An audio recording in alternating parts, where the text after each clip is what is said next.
Utter domination. That was on full display tonight from Kyle Larson. And I want to say this before I go too far into anything about this race. Whether liking it, disliking it, whatever I say, it's not anything to do with Kyle Larson. I'm going to say that now. Because Kyle Larson flat out kicked ass tonight. Scorecard shows it all. 462 laps led out of 500 on the night. Utter domination, utter ass kicking. For as slow as the Arby's car was tonight, Larson's team was just as much faster than the rest of the field as the Arby's car was slower than the rest of the field. Larson led 92.4% of this race as well. Again, flat out ass kicking. And I just want to say, before we go on into the 2024 Bass Pro Shops night race, the 2024 Bristol night race, we should appreciate utter domination and ass kicking, because whether, whatever you think of the passing, whatever you think of whatever with that, the 5 car was able to do everything tonight. Team, driver, everyone was on it. So he deserves that credit, and he should get that credit. And I want to say that flat out at the start. But welcome on in to the post race for the 2024 Bristol night race, a 500 lap race that was 2 hours, 37 minutes, 53 seconds long, 8 lead changes among 4 leaders and 5 caution flags on the night, with Kyle Larson leading 462 laps en route to winning by 7.1 seconds over his teammate Chase Elliott in a league of his own. And that also means that we have eliminations and we have movement to the next round. And with that, I'm just looking through it as we're going, and Kyle Larson starts out 39 points over the cut line heading into the next round, starting at Kansas, which will be live at the track afterwards. Letting you all know now. I've let you guys know after Trucks Xfinity, letting you know now. We'll be live after that race at the track, so we might not have the link up necessarily as early as many of you are used to or want. But I figure that I should let you guys know that now. But 39 points up for Kyle Larson heading into a round that outside of Talladega suits him very well. From there, you got Christopher Bell plus 24, Tyler Reddick plus 20, Byron plus 14, then Blaney plus 11, Denny plus 7, Chase plus 6, and Joey Logano plus 4. The guys that will start in the hole are going to be Austin Cindric minus 4, Daniel Suarez minus 6, and then 7 points back apiece for Alex Bowman and Chase Briscoe. None of that is insurmountable, and none of that is, basically collapse proof, especially with Talladega in this round. But the 4 eliminated tonight in order of where they finished from lowest to highest. Harrison Burton, shocking. We are just absolutely shocked that Harrison Burton ended up not making the next round. Brad Keselowski, I would say mildly surprising, because I thought he had a lot more speed than he showed. Martin Truex Jr., I think everyone had him for the most part missing out. Even when they're on it, they're not.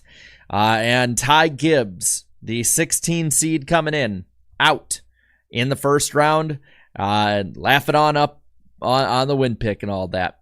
But with that, I want to know, out of 10, because I see the rating in the poll right now. We're going to end the poll at 500 votes, just a slight edge for those saying it was not a good race, 52% to 48%.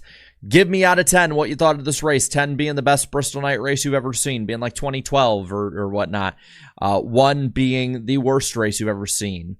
Let me know in the chat, and I'm seeing a wide range here. I'm seeing 1s all the way to 9s, 10s, 0s. You guys are definitely vocal. That's for sure. And I'm seeing 10, 6, 5s, and 3s are what I'm seeing the most of in there. And I feel like I've kind of went long enough on you guys with it about what my rating is for it. And again, nothing having to do with Kyle Larson. I know there's going to be a lot of smooth brains out there who think that I don't like this race because Kyle Larson did so well. That's not at all the reason. I think greatness should be it should be put on a pedestal. It should be celebrated. I personally give it a 4 out of 10. I thought it was a below average race. And maybe that's because of following up such a banger race and a weird way in the spring at Bristol. Same tire, just different weather and different elements all around this race. But personally, I gave it a 4 out of 10. That's at least it for me. You know, if there was just a little more wear, I think it would have been really fun throughout the field, per se. I'm not one that really gets into the playoff hype all that much either, so that might be an element that I'm missing that a lot of you guys aren't. But I just can't stand the next gen car at these short tracks. Bristol in spring was an anomaly. This is the norm. So if you like this, I'm happy for you. And don't take what I say to mean that you shouldn't be happy about it. You know, have fun with racing. If you're having fun with it, don't let somebody tell you otherwise. But if you're not, if you're kind of in the same boat as me, like this is probably the foreseeable future. Just saying, raise the freaking horsepower. But let's get into the finishing results of this race here. Kyle Larson, of course, I told you. And if you haven't already told, he got the win. The rest of the field is still finishing as we're talking. I'm kidding. Chase Elliott with a second place run. Bubba Wallace charged up to a third place run at the end. Completely missed by NBC because they were covering a playoff battle that was already decided 50 laps before. Just saying, Bubba Wallace pretty damn fast tonight, and he's going to be even faster, in my opinion, at Kansas. I've been at both of his wins. Both would actually have come in this round this year. Bubba Wallace, solid third place finish. Very good on his part. Denny Hamlin, at one of, if not his best tracks, I don't know the statistics of Denny Hamlin's career, comes home fourth. Christopher Bell comes home fifth. Then Ryan Blaney sixth. Seventh is Preece Briscoe in eighth. Alex Bowman caps off a great first round in ninth. His reward for that great first round is being last in the next round going in. Just saying. Then Ross Chastain rounds out the top 10. Those are your lead lap finishers. Longest green flag run in a Bristol night race, by the way, in a dozen years. Kyle Larson lapped all the way up to 11th position on the night. Again, just Jesus Christ, it's good. And listen, like, it's normal for there to be a really dominant guy in the Bristol night race. Doesn't matter what Bristol you're looking at. It could be old Bristol, my personal favorite. It could be the new Bristol from, like, 2007 to 2012, or it can be the hybrid Bristol we have now. There's always going to be somebody who is just above the pack. That's the nature of short track racing. So just want to put that there. But from here, 11th to 24th position on the racetrack at the finish. We're one lap down to finish this baby off. Michael McDowell finished 11th. Solid run for that 34 team. And of course, I got that McDowell car. I have his Daytona 500 diecast in here too. I got a McDowell sticker. So just saying, I'm happy with that. Noah Gragson, 12th, Cindric 13th, Buescher in 14th. Then you have Ty Gibbs, a disappointing 15th place run.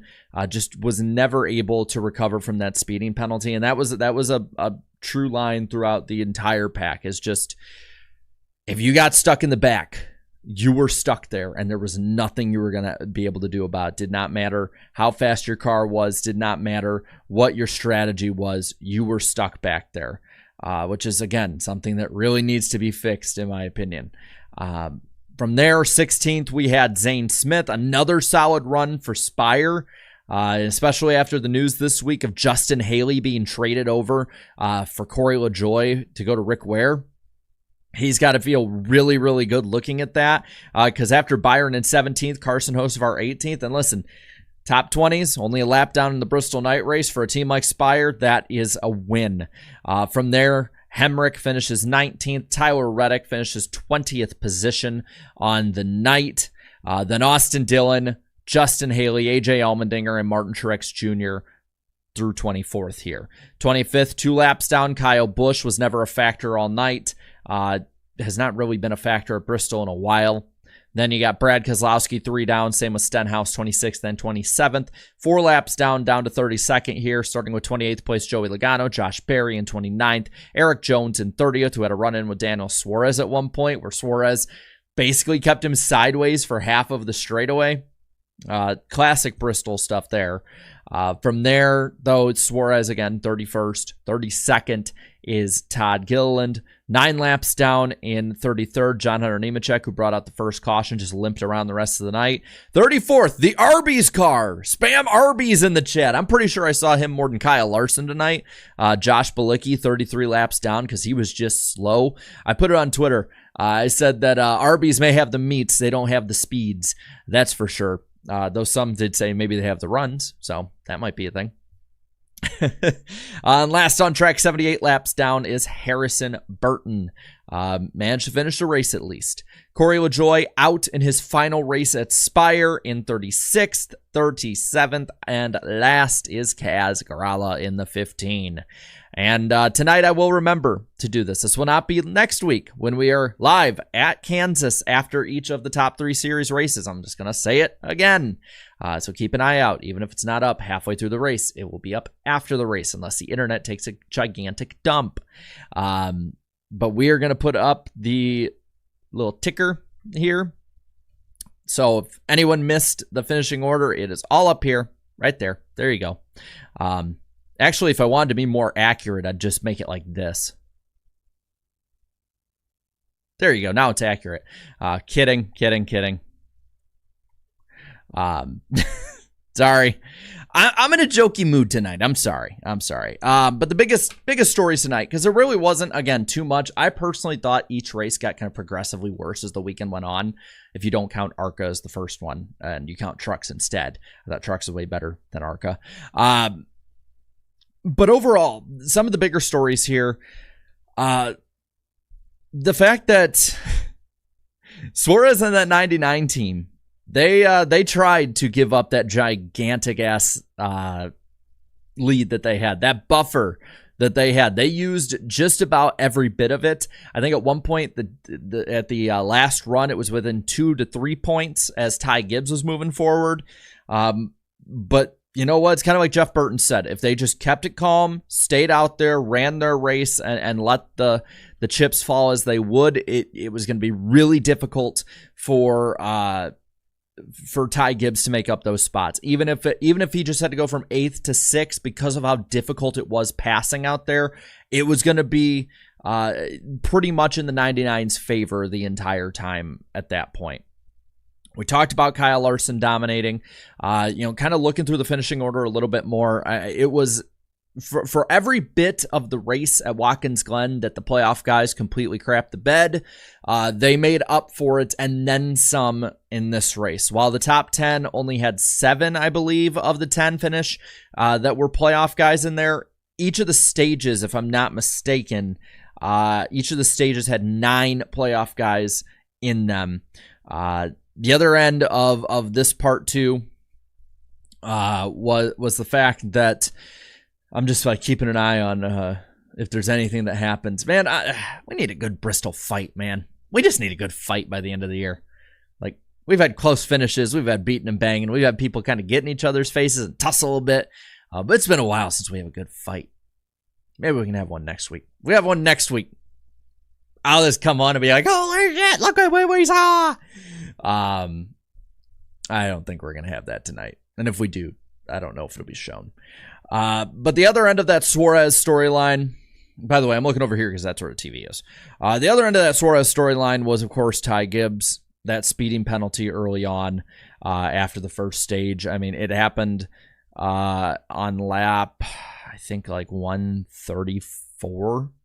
And it took him about 300 laps to get from 24th to 8th.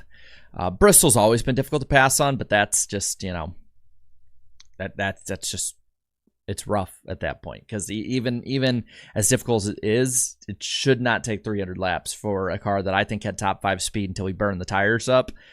He managed to find out how to burn the tires up. And by the end of the run, it's kind of like a Martinsville race. By the end of the run, you could see where the tires burnt off. But at that point, I mean, in a race that you really couldn't afford a mistake, he made a pretty major mistake. All driver, that's just something they're going to have to, he's going to have to learn from as a young driver. I do not hold this against Ty Gibbs. I still think that there's a very good chance he gets his first Cup win by the end of the season. There's plenty of good tracks that line up for him. But I know this is going to sting for him. On the other end, I'm looking in the chat, and Il in there said, Reddick, not a good day. No, not a good day either. What? Jarrett, you claim to want to fight, but then you'd make a video completely lambasting the drivers for fighting. Well, that is complete horse shit. I actually, I've multiple times said I like fighting. In fact, I was actually there for the Kansas Noah Gragson Ross Chastain one. It was awesome. I'm all for it. But believe what the hell you want to believe. That's on you. But yeah, the storylines coming in were pretty much all playoff centric. There was a little bit about the tires and the wear and all that. And I think that's why, too, a lot of people are so upset with this race. Personally, I think that because of the spring race we had, the expectations, of course, were going to be raised. Thank you, Ryan. I appreciate it. I got a little upset. Nah, man. I mean, sometimes you gotta have a little edge to you. Like, I mean, do you want me to just like bow down and be a shill for NASCAR? I feel like my throat would hurt after that one. So I'm not gonna do that, man. Sorry, I'm not. I don't like this idea that, if a YouTuber has a following of any kind, they have to just sit there and like toe every line and never be a little edgy. Like, have some fun with it, man. The edge of the tire is important. Yeah, that is too. That is very important. And then there's NASCAR shill in there. Be a shill. I love it, man. But most of the storylines coming in were all playoff related, and most of the storylines through this race, the interesting parts of this race, were playoff related. NASCAR Show is my favorite parody account, by the way. That is just so damn funny. Like, Twitter and YouTube alike, it makes my day seeing him come up on my timeline. Yeah, hey, I'll say that Lee Diffie is amazing, man. Lee Diffie is, I love Lee Diffie. Which I'll probably have some smooth brains from Facebook getting upset because, he's not American, so it means he sucks. Hey, man, I'm going to have fun how I will. And I'm going to appreciate what I appreciate and whatnot. Ford failed to deliver at Bristol. Yeah, I mean, the Stewart Haas guys I don't think are too upset with, there are still 3 Fords in the top 10. 6th, 7th, and 8th, Blaney, Preece, and Briscoe. I'm just trying to keep an eye on your end. Jeff, your little boy has done it. He got eliminated in the first round. And that was an awesome moment. Just say that there. But let's get into the race here. Alex Bowman won the pole. As I look at him on my TV right now, they put some sticky stuff on the bottom. Again, just a really good first round for Alex Bowman. I'm not surprised he made the round of 12. I think this team is a lot better than people say. I hope it will shut people up for at least till next year about, oh my God, Alex Bowman out of the 48. Like, he's not getting out of the 48. And if he is, like, I think everyone will be surprised at this point. I really do. But between that pole, leading early on, getting a top 10 finish, running well in this first round, this 48 team, and you got to remember, this is a guy who's coming off a pretty catastrophic injury last year. It's going to take a while to get back to normal. I mean, look at Denny Hamlin, who, in my opinion, in the last 2 decades is a top 5 driver. And when he had a broken back in 2013, it took him an entire season to get back to normal. And he really wasn't at that super elite 2010, 2012 form until the middle of the 2010s at that point. And I'm not talking like, 2014. Yeah, I know he made a Final Four, but let's not play games here. 2014, 2016 system. Like, if you hate this one, that was way worse. NASCAR made good improvements, in my opinion, at the current one compared to that. Take that to the bank, you people who say I'm just a hater of all of it. I think that the current system is better than it was. So I give Alex Bowman a little grace with his performance. And I'm not saying that he's going to set the world on fire and be a 5-time champion or something.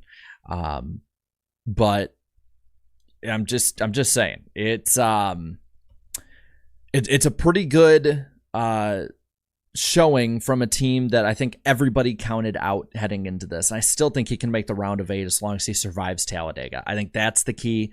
I think he can be really good at Kansas. I know he's really good at the Roval. Like his average finish is something like absurd, like third or something. Like he's awesome at the Roval. So if he can just make it through with like a top 10 some stage points at Talladega, or even a top 15 some stage points at Talladega, I have no doubt that Alex Bowman can make the round of 8. And from there, anything can happen. Just ask Ross Chastain on the last lap at Martinsville a few years back.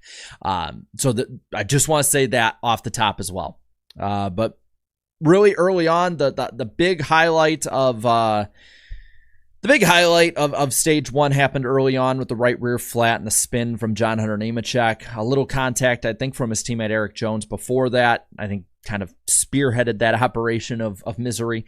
The last 495 laps, he just puttered around. Like I said, finished 33rd, 9 laps down tonight. And got to restart again early on. It's one bad thing about when it gets a little cooler down south is all the freaking bugs come in. Freaking earwig. Ugh. Blech. But the 48 again, led early on, but then once Larson got out there in front, it was pretty much his entire race at that point. And he lapped some important guys too. Suarez, Harrison Burton, Brad Keselowski, Kyle Busch of the non-playoff guys he took out.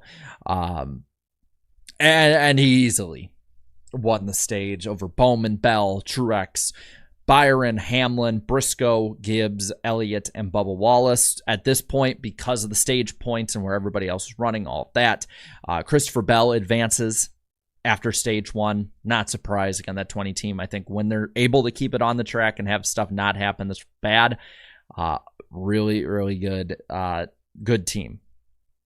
Of course, again, this is where, around this time is where Ty Gibbs, because of speeding, basically had to race the entirety of stage 2 until the caution came out, having to hold back, having to hold them back, the leader, I should say. And he had good pace. I mean, I really think he was a top 5 car or so tonight, but just, again, catastrophic penalty and mistake on the driver's part that he can't make.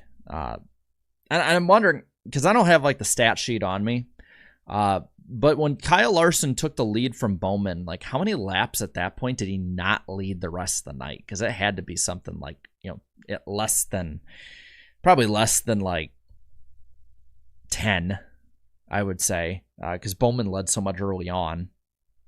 But for the most part, stage 2 was very just kind of, I don't know, boring's the right way to put it, but just sort of status quo. Everyone kind of ran where they ran. A few people made up positions here and there. It wasn't until lap 236 something actually happened. The first true elimination of the night was Harrison Burton. His power steering went out, had to go to the garage for about 70 laps. That put the final, that hammering you heard was the final nail in the coffin of Harrison Burton's season. They just had to tighten the nail up at that point because other than winning the race, like we all knew where it was going. And Joey Logano, of course, getting a flat tire at that point, bringing out a caution. We get a 2-lap shootout where Tyler Reddick stays out, gets some stage points. But Kyle Larson, of course, wins it over Truex. Those two pulled away. And I think at one point, Truex, I think, had a car comparable to Kyle Larson. It's just that when it's difficult to pass, when your car is comparable but not maybe as good, or if it's any good, it's minimally better. Like you can't get by him. Larson's a world-class driver. Truex, I still think a really awesome driver, but nowhere near where he was probably half a decade ago.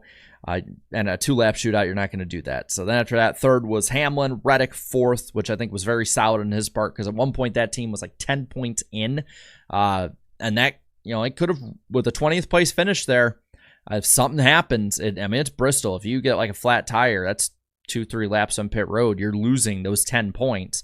And so 7 is mighty important. Bell with a 5th place in the run in stage 2. Bubba, 6th, the only one in both stage 1 and 2 that was not a playoff guy who finished in the top 10 in both stages. And again, 3rd place run. Bubba Wallace got better as the night went on. I'm telling you, next year I know everyone says this every year, but that team is getting better and better. Tonight, with 7 races remaining, the 23 team in Bubba Wallace secured the most top 5s they've had in a season. Now, granted, it's 6. That's not something I think to write home about, especially when you have Tyler Reddick just setting the world on fire. But they had the most amount of top 10s as well. and they have their best tracks coming up after that. I mean, he's actually no slouch necessarily in the last couple of years at the Roval. Runs fairly decent there compared to the road courses. So Bubba Wallace and that 23 team, maybe it was a blessing in disguise, missing the playoffs, having that time to build up their program for next year, a program that's already better than last year. The only reason he missed the playoffs this year was nothing, in my opinion, really having to do with he and that team's performance, but more or less having to do with the fact that we had so many upset winners. We had the upset winner of Harrison Burton. We had Daniel Suarez have an upset win. Even Joey Logano. I think that team has been points-wise behind the 23 team for the most part this year. Just looking throughout the rest of the order, Briscoe, same kind of story there. So that 23 team, especially if next year is not as chaotic with first-time and underdog and crazy winners, watch out for them. I think they should be more of a lock than this year to make the playoffs. Of course, again, people say that every year. They have to be the ones to prove us wrong. After that, Bowman 7th, Briscoe 8th, Blaney and Elliott the top 10. Chase Elliott, another one, just a solid night all around. Ran top 10, improved as the night went on, and got the good restarts. At that point, Alex Bowman also after stage 2 would advance to the next round. Just testament to how good that 48 team has been this first round. Credit to him, man.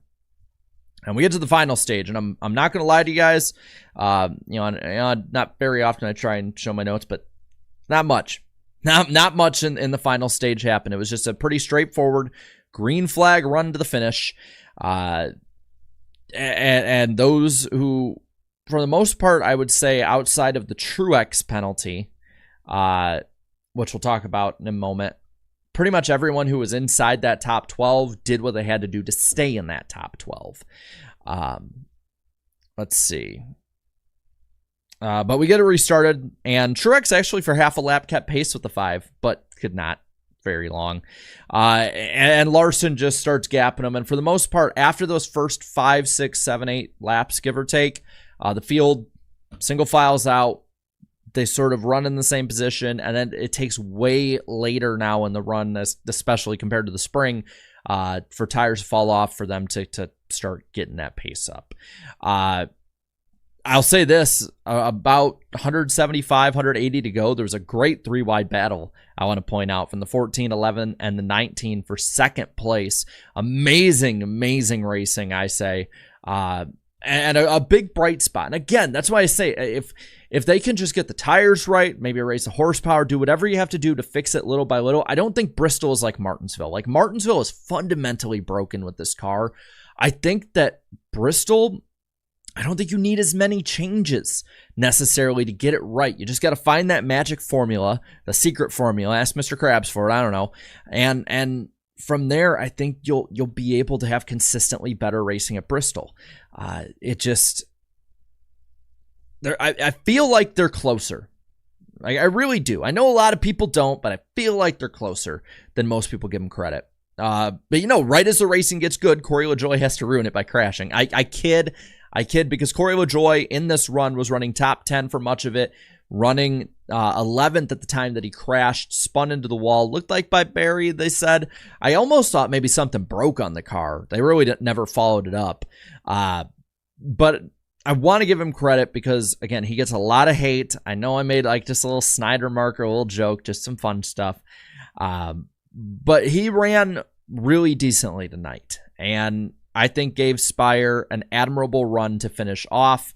It's just, it's not his year. It's not his year. And this is where Martin Truex Jr. is speeding in the pits. Again, a car that was running top 5 all night could not make it back further than 24th. Last car lap down. I think it's more of a car issue than anything. I don't think Truex had the second best car out there, like he was running up there. I think he probably had a 4th, 5th, maybe 6th place car. But still, I think the point remains that I don't think it's necessarily that Truex is washed. I don't think it's that the team was awful. I just think it was a car and track deal, especially car on that one. There's a lot of work still to be done in the next gen. As close as I think they are, I think they're definitely much closer at Bristol than the other short tracks. There is still a lot of work that needs to be done to get these tracks where they should be be, and the cars, I should say, where they should be. Get it restarted. Our final restart with 163 to go, where it's not even close. Larson leads now over Elliott, who never gave up the second spot. Top two stayed the same way the rest of the way. Larson was having such good restarts, and I get they were kind of borderline, but he was having such good restarts, even in the ones that people weren't kind of calling out, that people were saying, like, oh, he's cheating. It's like, no, I think it's just that he had really damn good restarts. Like, but yeah, I mean, the last 150 or so laps, it was just sort of Suarez-Gibbs watch. Gibbs got up on that run to, I think, about 7th was the highest he could get to. 7th, 8th, battling there. Suarez running sub 30th for the most part of it, but because of that big gap he built up in the first 2 races, managed to hold off just enough. He had that little run-in with Eric Jones that I found wildly entertaining, just because it's like, you know, you're having a mid-off back there. Thought that was pretty funny. But other than that, there were no real things of note outside of maybe Ty Gibbs falling off. He overdrove the car so much trying to make it back up to the front that he just burned the tires off. And Kyle Larson glitching with 70 to go before just winning again in extremely dominant fashion.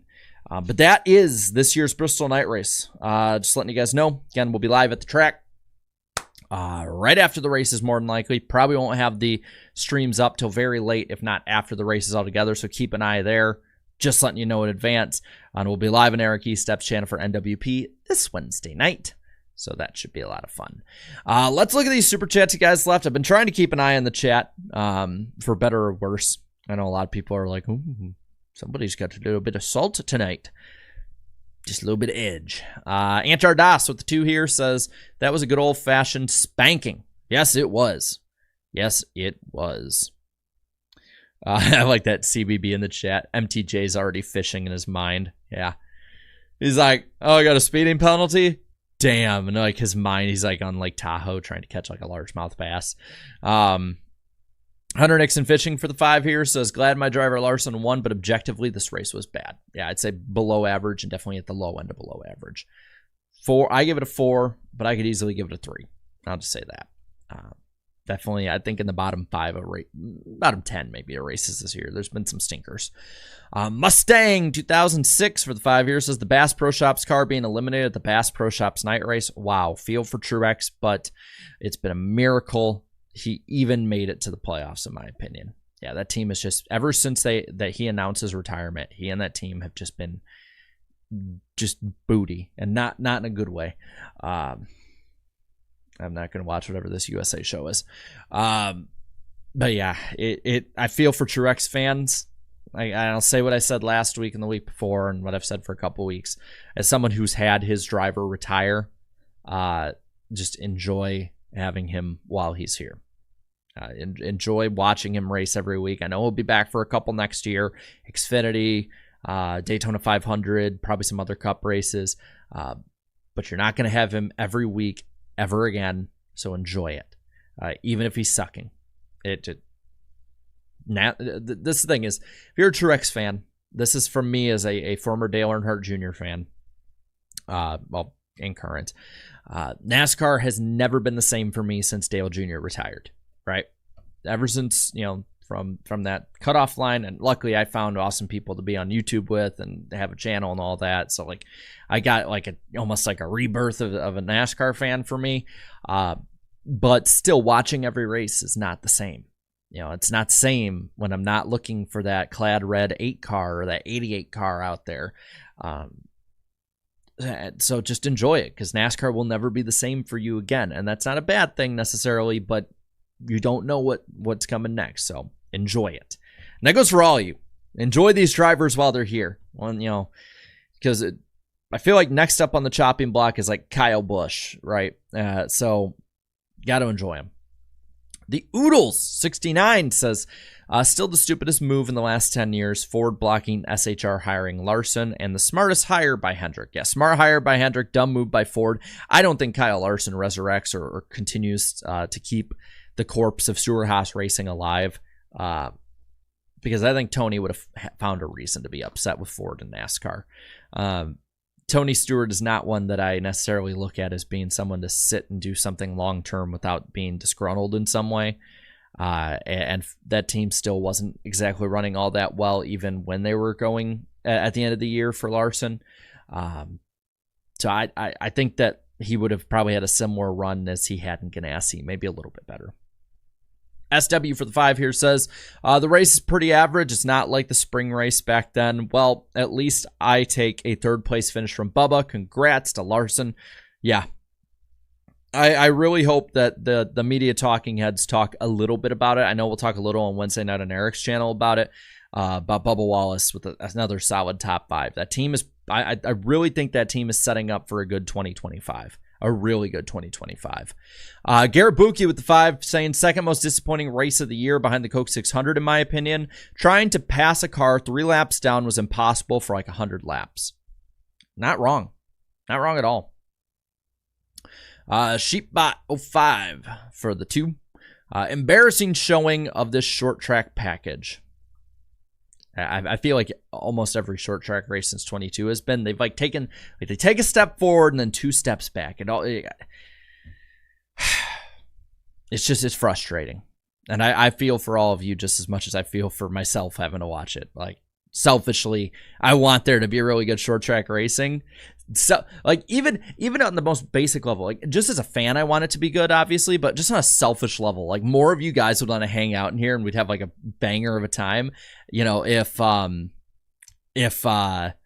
the short track racing was really good and we had like just awesome short track moments from it. Nope, look at that. I'm sitting still and I just passed the 66 car. NASCAR Fanatic, thank you for being a new member. I appreciate it. And the 18-month member chat from the Oodles saying, as KFB said, these cars suck. Yeah, who knew that, you know, almost 20 years later and fans are actually clamoring for the COT. There goes the 66 behind me again. Soupy Spirit for the 5 says, can't blame the short track package when they don't run it at Bristol. Dominant performances happen sometimes, guys. See, that's the thing. I'm not upset about Bristol and when it comes to the domination part. And I know it's the intermediate package. It's more this car does not work at tracks that are under like a mile and a third. Like they just don't, it just does not work well. It might have a banger every now and then, but like it's not even a short track package versus intermediate package. It's just a car issue fundamentally. And I don't know how you fix it without fundamentally changing this car. And I say fundamentally changing it is that, you know, if you add some horsepower, I think that'll help. Even if it doesn't help completely, then you make the, you know, again, and I don't have the expertise on this, just more based on common sense and being a racing fan for 20 years at this point. But I feel like more horsepower, softer tires, and just the aero changes don't work. Doesn't matter what package it's, the aero changes don't work. It's got to be, it's got to have to do with grip on the racetrack and horsepower, and all those work together, and you can get, you know, you can get one without the other, but I don't know, man. Goodyear can only do so much before NASCAR has to fix the problem they created. And it is a NASCAR-created problem, and NASCAR needs to fix it. Because you can't tell me, even if you thought tonight's race is all right or you liked it, you can't tell me this race was better than a lot of the COT races, even the ones that people complained about. We're saying that it was better than a lot of the Gen 6 races. Like, it wasn't. Like, watch 2019's Bristol night race. Watch even 2020. Watch 2012. Watch old Bristol. Like, those races, in my opinion, are objectively better than what we had tonight. And just, it's a NASCAR-created problem. I don't blame the teams. Teams are put in the box. It's on the sanctioning body and those who created the car. Yeah, that's for me. Check Seth Egert's tweet. Seth has some pretty good ones. I should probably go check it out. From there, Fred Dog for the 2 says, I like E-cones, but that performance shakes head. NASCAR Fanatic for the 5 says, hey, Larson haters, can I get a side of tater tots with those tiers? Wait, never mind. They taste good enough on their own. Great runs for HMS all around. Yeah, HMS, outside of William Byron, who finished 17th, top 10 for the rest of them, top 2 finish for the 5 and the 9, 48 and 9th. So just solid night for him. It was for the most part, a classic Hendrick versus Gibbs night. Let me find Seth's tweet. See, who says I don't look at the chat? Just hard when there's like 700, 800, 900 of you, sometimes over 1,000 of you in here. All right, which one am I looking for? Tonight's NASCAR Cup race is the fastest 500-lap race ever at Bristol at 2 hours, 37 minutes, and 53 seconds. We talked about that before, averaging 101.276 miles per hour. The old record was Charlie Glotzbeck's caution-free win in 1991 at 2 hours, 38 minutes, 12 seconds, averaging 101.074 miles per hour. I retweeted that, by the way, if you follow me on the Tweeter machine, but figured I'd let you know that. Like, it was a fast-ass race. And I see also in some of the group chats I'm having, they're trolling about Ty Gibbs, which, again, I have no dog in the fight, so I find it funny watching the trolls. Rock's reviews and reactions with the 5 here says, I can't, man. This was a painful year as a Truex fan. He would have made it. Did NASCAR have to catch him going over 0.09 miles per hour? Ugh. Still rooting for him to win. Well, again, you also have to add in the 5 mile per hour buffer they give them too. So it's like you're speeding. I don't think NASCAR is like dinging you on a ticky tack. Like, that is a black and white, clear as can be, crystal clear call. It sucks. I'm not saying it doesn't, but there's no wiggle room. Gooby's Fun Zone says, I think the most dominant performance, this was the most dominant performance since MTJ won the 600 by leading almost every lap. I'd say so. I mean, again, I don't remember, though. That's the thing. Like, I'm trying to remember these dominant performances, and this has to be up there, but there's probably one I'm not thinking of. Jan says, another painful race as an MTJ fan. I do feel for y'all. Again, just appreciate him while he's here. D-Max Ski for the 2 says, did Hendrick just lead every lap? Did they? I wonder if they have the like the stat sheet up. They probably have it up on one end on NASCAR.com. Let's see. Do they have it up yet? They don't have it up over here. Did Hendrick lead every lap? 497?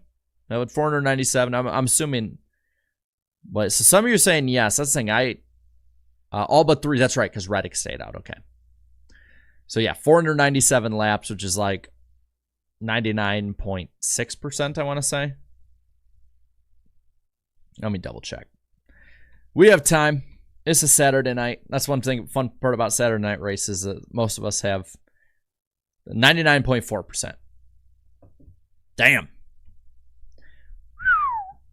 That's insane.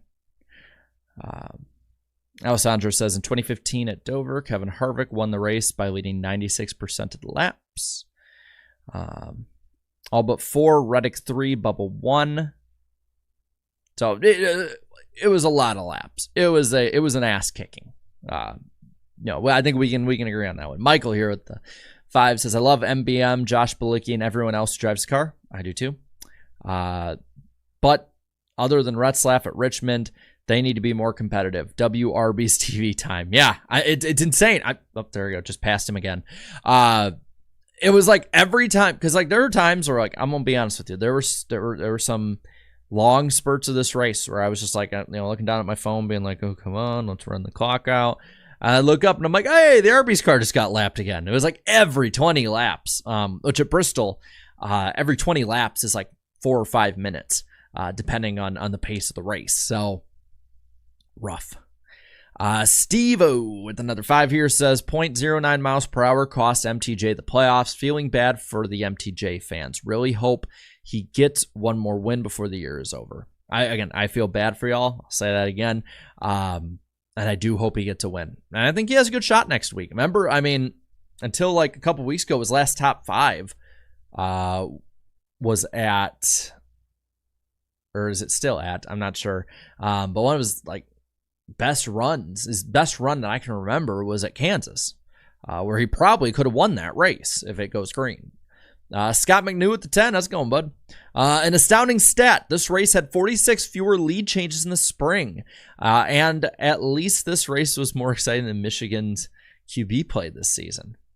Yeah, I saw even JJ McCarthy put a joke on his Instagram story being like, Michigan's play calling, run it up the effing middle. Yeah, I saw that stat too, and I saw somebody, it might have been Seth Egert again, who had said it was like tied the record for the most amount of lead changes declined from one race to the next at a track, which is just insane to me. I might rewatch that Bristol race tonight, like whether I'm on the treadmill or working out or just sitting in here. Like I might do that tonight. Sly Supersonic with a 517. I see what you did there. Congratulations to Kyle Larson. Well-deserved. Gen 7 car sucks, period. It's not the track. It's the car. The bottom lane just was not there. 3 out of 10. Let's see. I'm sorry, Bill. I think that's just a YouTube thing. They just don't worry about it. Don't feel any obligation to have to do that and jump through a bunch of hoops and stuff.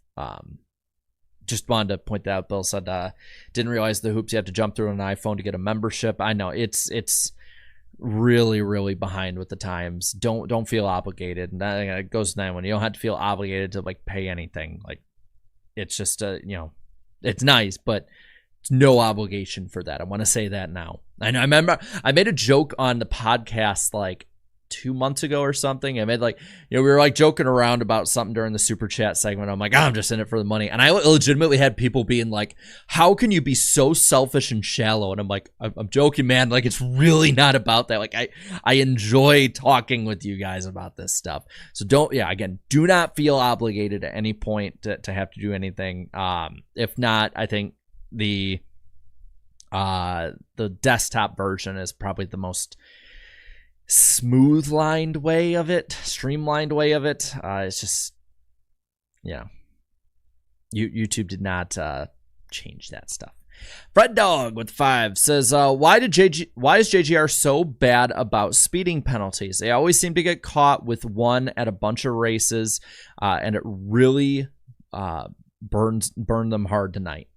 I think it's because as a culture and just the drivers they tend to gravitate towards, even Martin Truex Jr. in some ways, maybe not in the same way as like a Denny Hamlin or a Ty Gibbs, but JGR drivers I think are more naturally aggressive. It's just the way the culture is. It's the way they gravitate towards drivers that they sign. And when you're aggressive and you're trying to get as close to that line as possible, it's so much easier to get above it. I mean, look at Denny Hamlin. It's like death, taxes, and Denny Hamlin speeding penalties. I think that's just kind of what it is. If that's at least my opinion. I have no statistical basis on this. It just, when you're being aggressive, it's easier to step over the line. Another one, Steve-O. I appreciate it tonight.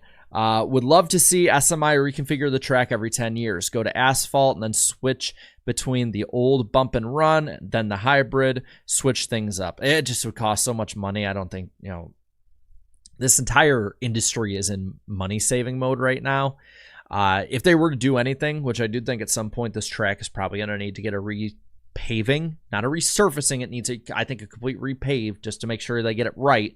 There's not a bunch of these dumbass problems that they've been having at other tracks. Try to get it as close as possible to the pre-reconfigured Bristol from like 2006-7 range. Like get it in the early 2000s. Let's get that old bump and run back if we can. That would be my dream personally. But again, that might just be me being nostalgic. Garrett Boogie with the 10 saying, Arby's had the meta down. Sponsor a really slow car in an awful race you can't pass for shit, and you will probably show up once or twice as they're showing various battles. Beef and cheddar, baby. It is brilliant. Like I always have thought, man, if you're a brand that wants to get into NASCAR, right? You want your brand out there, but you don't want to spend the big bucks that these big teams like a Hendrick or a Gibbs or a Penske who charge like $1 million or more a race for a sponsorship on. Like, just sponsor a car that's 15 miles an hour slower.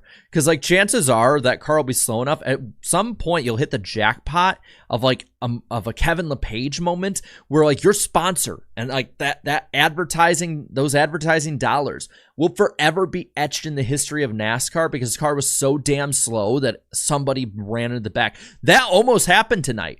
I don't know if it was the Arby's car or another one, but there was a car, might have been John Hunter Nemechek, might have been the Arby's one. I'm not sure exactly the one, but it was so slow that Kyle Larson almost ass packed that thing getting out of the corner and almost completely screwed his race. Like that is in every way getting the meta down. Like that is like big brain 4D chess thinking on that one. Zumas, let's see, Zumas here saying for the 2, glad the 11 made it, just wasted 3 hours of my life. Actually, you wasted 2 hours, 37 minutes, and 53 seconds of your life for the fastest 500 lap Bristol race ever. So at least you saw history, even if you didn't enjoy it. Oh man, there's $2 super chats from Isaac here, one redacted and retracted, saying hot take: John Hunter Nemechek's 2024 season is worse than his 2020 season. Oof. Neither are good. The Oodles again for the 2, I think Australian 2, saying I agree. Saturday nights are all right. Saturday nights all right for fighting. Yeah, man, let them fight. Get that like that dude from Godzilla. Let them fight. NRF 8 for the 3-year membership. Damn. The points format's okay, but needs points for leading laps. I'd be down with that. I like incentivizing leading laps. I like that. And then Big Hat LJ with the 2, saying BK said he couldn't outbid Hendrick to keep Haley. Yeah, with that Spire connection. There's no way you were going to outbid him, especially since RFK is still back on the come up and you got a dynasty that you're trying to fight with Hendrick Motorsports. Then immediately everyone's going to be like, I guarantee it. I guarantee like some dumbass kid on Twitter is going to be like, oh my God, Justin Haley to the 48 car. I guarantee somebody's going to say that. You know, and not just like one of those troll ones where someone tags me going, hey, Jared, did you hear someone said that, you know, Justin Haley could go to the 48? No, it's going to be someone unironically is going to be like, wait, Brad said Hendrick about Haley, which means 48 car. Like somebody's going to say it unironically. But yeah, I believe Brad on that one. I believe him. Y'all are funny. I'll disagree with you, Terry, saying Arby's doesn't suck. I really don't like Arby's. My favorite part of Arby's is that Ving Rhames voices the commercials. Like it's not the food. Yeah, I'm not even surprised. Yeah, Twitter is a race to the bottom of the IQ scale. That's why I don't go on it much anymore. Except to make jokes and memes. Which even then people get upset at me. I like made like a joke because like David put it's probably a joke back to me anyway, but like David Land put you know, this rave is boring, and he meant race. So I like put, you know, yeah, you're right, this rave is boring, and just like a gif of a dude sitting like in the corner of a shower with like just rave lights going, and someone's like you know, Larson haters are clowns, and I'm like, I really hope that that's a joke. I made a joke about Corey LaJoy crashing, like a meme about it. You know, it's like the headache meme where it's like tension headache, you know, migraine. Then it's like the full headache, and I put like, you know, full headache is Corey LaJoy causing accidents. And I got blocked by like a bunch of furry Corey LaJoy fans, which is like the weirdest combo, especially if you know Corey LaJoy's history. I was like, wow, we got some soft ass people on here. So I just joke around, meme, and advertise on Twitter. Like, I don't care who's in charge of it. I don't like it. Inside Uranus. Hey, it's been a while, man. For the 2 here, saying Arby's in the 48 car. Arby's to the 48 car. With a bunch of meat after, because they got the meats. Or if you're mood head and it's like, we got beef, motherfucker. Love that meme. Yeah, I should have seen it coming. They need their TV time. Arby's is replacing Alex Bowman. But that'll do it, y'all. That'll do it. So again, we'll be live on Wednesday night on Eric's channel, and then Friday, Saturday, Sunday after each of the Truck, Xfinity, and Cup races. I will, unless internet craps out, be live at the track. So the streams will go up later than usual. Just you gotta check after the race. If they're not up during the race, it doesn't mean I'm not streaming. It's the 1 week a year I get to actually go to a race as a fan, and I'm going to enjoy it. After that, the rest of the year, we're going to be business as usual, getting down to crunch time. And 7 weekends left in NASCAR, and then we have the off season. So we're going to have a lot of fun. But thank you guys so much for coming out, giving me so much of your time on a Saturday night. I appreciate it a ton. And I will see you next time. Enjoy your Saturday night. Enjoy your Sunday off. And again, I'll see you this week. Later, y'all.